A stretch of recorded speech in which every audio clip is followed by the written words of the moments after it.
Bien. Qu'est-ce que la dématérialisation?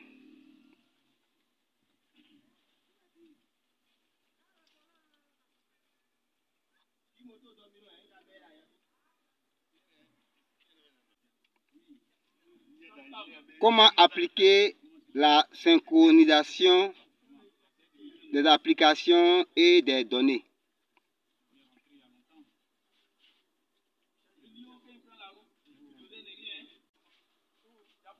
Que doit-on faire encore pour dématérialiser les données de notre téléphone?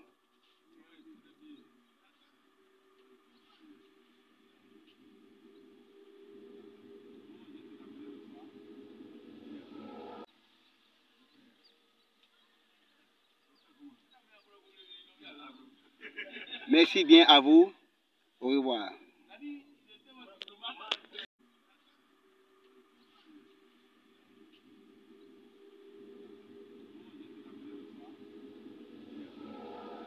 Que peut-on en conclure?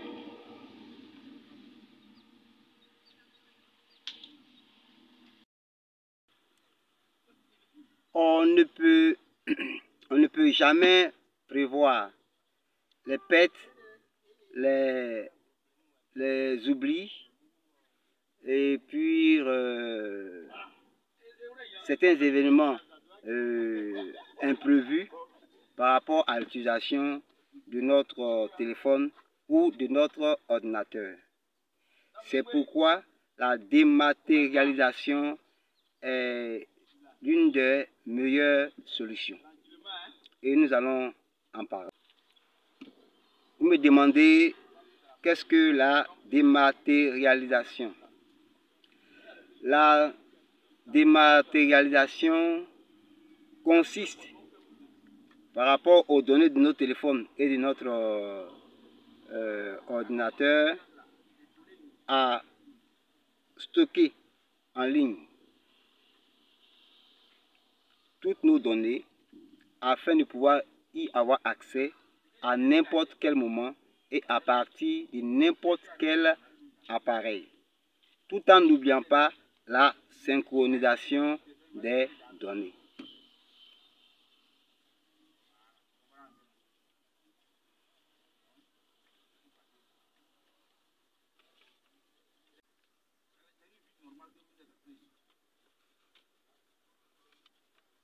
Donc, comment s'y prendre pour effectuer le stockage en cloud? D'abord, nous allons partir du stockage en cloud concernant l'ordinateur. Et ensuite, nous allons partir du stockage en cloud par rapport au téléphone. Bien, pour l'ordinateur, puisque beaucoup utilisent l'ordinateur, pour l'ordinateur, les services de stockage, il y en a plusieurs, mais les plus robustes, les plus en vogue, et puis ceux même qui sont plus sécurisés, il y en a 3. On a Google Drive qui donne 15 gigas d'octets gratuits. Et pour pouvoir l'utiliser, il faut avoir un compte Google. On a aussi Microsoft qui a développé ce service de stockage en ligne qu'on appelle OneDrive. Microsoft offre 5 gigaoctets. Et après aussi, on a Dropbox. Bon, Dropbox, ici seulement de télécharger l'application et puis bon, faire transfert des fichiers et puis bon, effectuer aussi la synchronisation.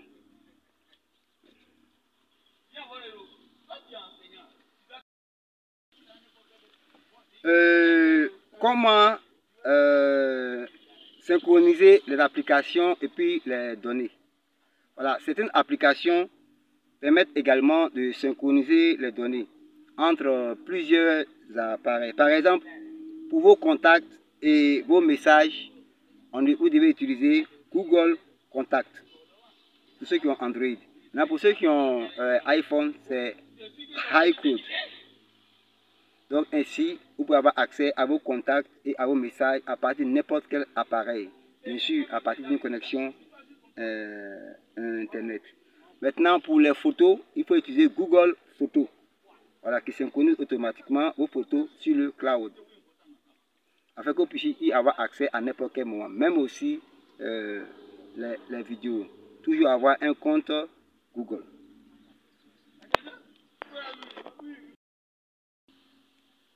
Maintenant, il nous arrive pour les calendriers que nous avons et puis les événements.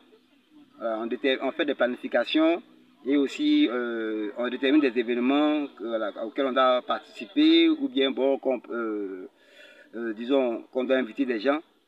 Pour ces événements et ces calendriers-là, on utilise Google Calendar. Voilà, tout ça c'est pour pouvoir les synchroniser. Voilà, pour éviter à chaque fois de dire non que je vais reprendre qu'on appelle ces données-là, comme si on a perdu quelque chose. Non, tout ce qu'on fait, c'est nos données. On peut les sauvegarder et on peut aussi les transférer sur le cloud et les synchroniser. Parce que la synchronisation permet, lorsqu'on fait une modification automatiquement, cela se répercute. Voilà. Si on n'a pas synchronisé les données, on aura plusieurs versions de données. Donc, n'oublions pas les applications qui permettent de synchroniser nos données, voilà, à travers, avant d'arriver sur le cloud.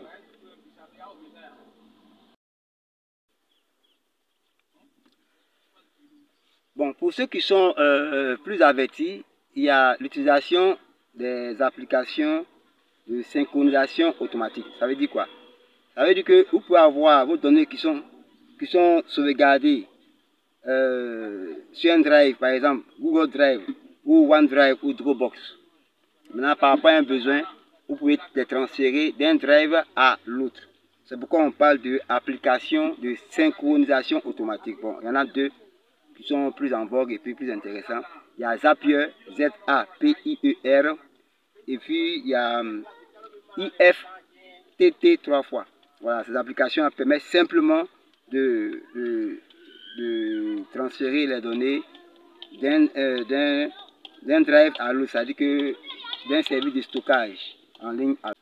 Maintenant, un élément important ici, c'est les gestionnaires de mots de passe. Voilà, les applications de gestion de mots de passe. Voilà, ces applications-là nous permettent de sauvegarder nos mots de passe. Ces applications sont sécurisées et robustes et efficaces. Voilà, il y en a 3. Il y a Password et LastPassword. Voilà, ensuite 1 et puis Password et puis Bitwarden. Voilà, ainsi, lorsque nous voulons utiliser un appareil quelconque, voilà, nos mots de passe et autres, ça n'a pas besoin de s'en souvenir. Les applications nous permettent de le faire. Voilà. L'essentiel, c'est que même si notre téléphone n'est plus là, notre ordinateur n'est plus là, nous pouvons accéder à toutes nos données à n'importe quel endroit de la Terre selon l'utilisation de notre gestionnaire de mots de passe. Parce qu'il nous arrive souvent d'oublier nos mots de passe ou bien des pertes de mémoire, ainsi de suite. Merci. Merci. Il y a les services aussi multiplateformes.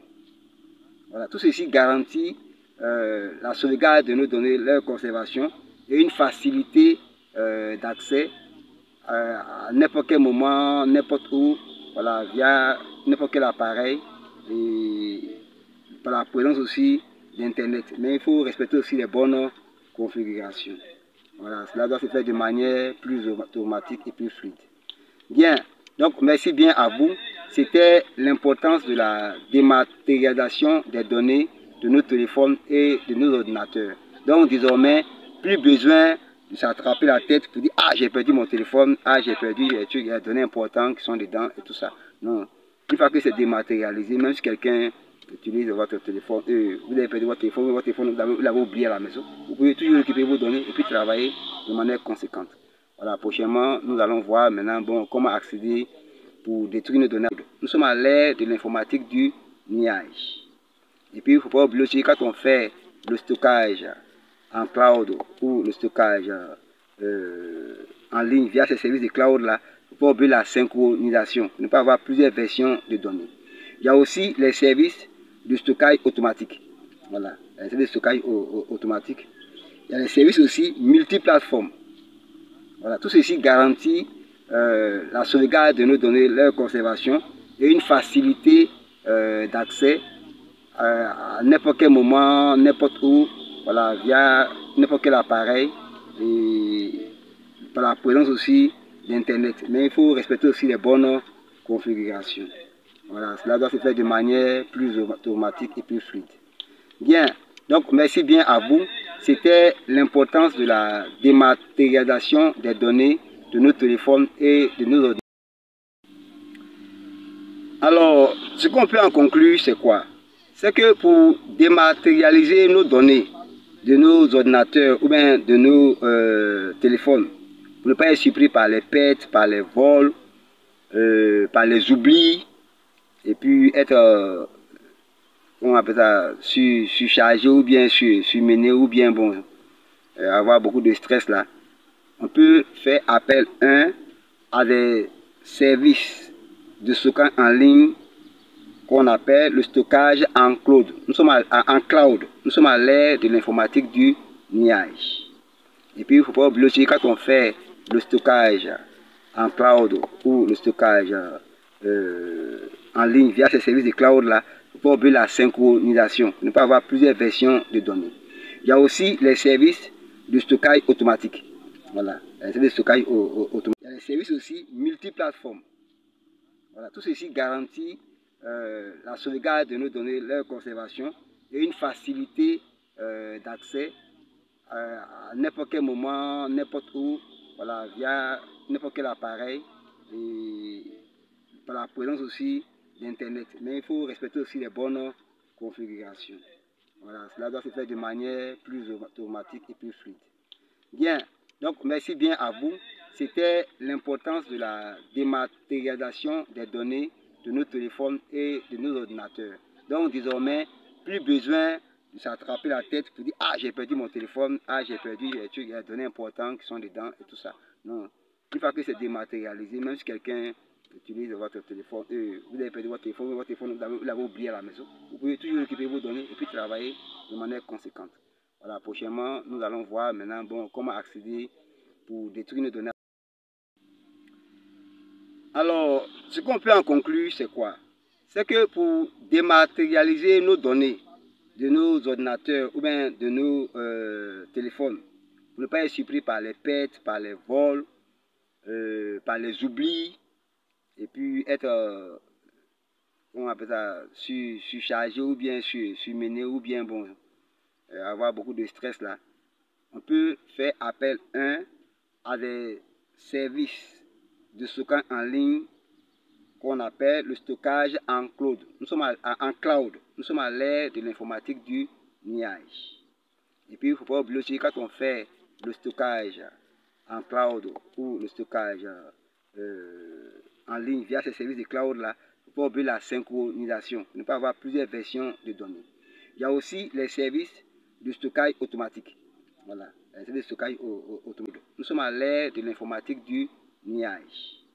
Et puis il ne faut pas oublier aussi, quand on fait le stockage en cloud ou le stockage en ligne via ces services de cloud là, il ne faut pas oublier la synchronisation, ne pas avoir plusieurs versions de données. Il y a aussi les services de stockage automatique. Voilà, les services de stockage automatique. Il y a les services aussi multiplateformes. Voilà, tout ceci garantit la sauvegarde de nos données, leur conservation et une facilité d'accès à n'importe quel moment, n'importe où, voilà, via n'importe quel appareil et par la présence aussi d'Internet. Mais il faut respecter aussi les bonnes configurations.